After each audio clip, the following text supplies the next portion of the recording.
So let's talk about your father. You mentioned that you get emotional about father-son stories in movies. And I know you mentioned as well, you went through a very tough time when you were 17, and that was the basis for you, out of necessity, having to be very independent. Can you just walk through kind of what happened with your family and with your dad? Yeah.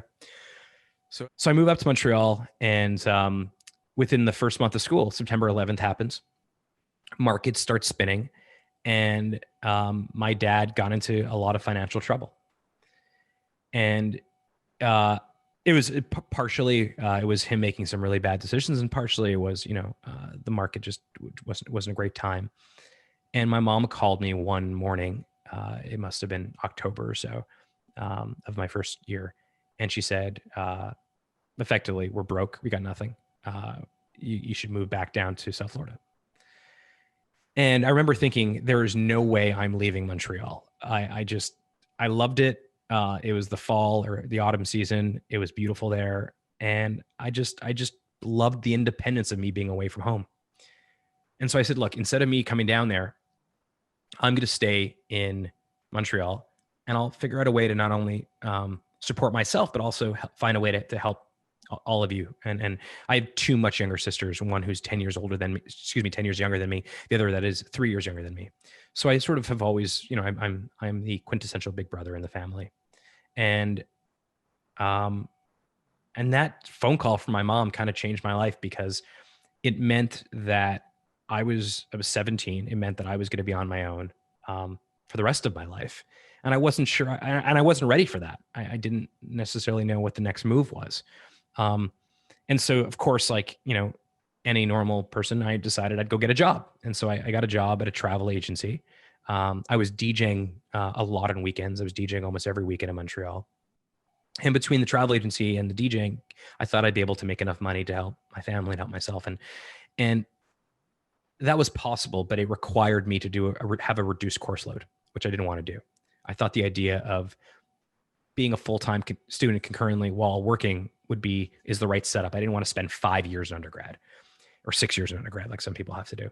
So it was clear to me that that was not going to work. And I ended up quitting the travel agency because, again, it was getting in the way of classes.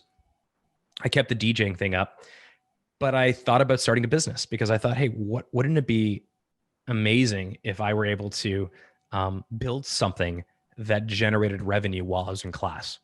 And the only thing you can build that generates revenue when you're not actually working hour to hour is a business. I mean, that's the entire concept of what a company does. And I was very, very fortunate that serendipitously I met someone who was on the student council at McGill University and told me that McGill buys lots of t-shirts. And I just sort of quickly connected the dots that, oh, okay, t-shirts, McGill, I'm a student at McGill.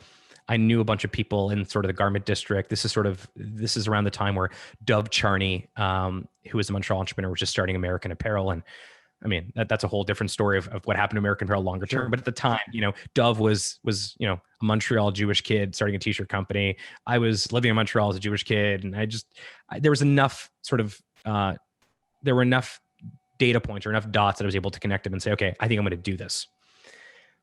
And I went to McGill shortly thereafter and said, hey, I own a t-shirt company. I didn't.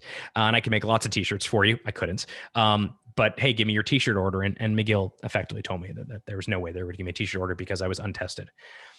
And eventually, with enough perseverance and enough strategy, McGill eventually gave me a t-shirt order probably 3 or 4 months after that first interaction. And I bought a screen printing machine, taught myself how to screen print. And I remember getting that first contract from McGill. It wasn't very much. It may have been, $10,000 or $12,000, but that totally changed my life.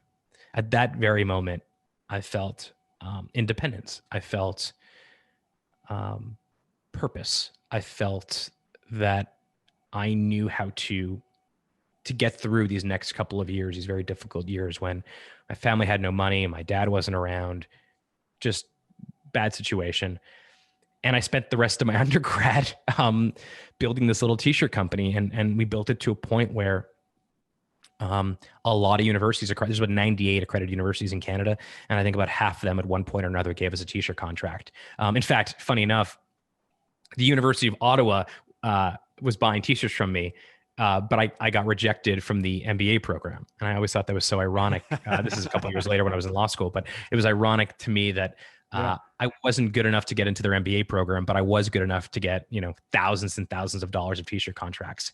But that was that first year. This is 2001. And that's when things, in many ways got really tough for me, but in also many ways I sort of found myself and figured out what my life's work is going to be, which was entrepreneurship.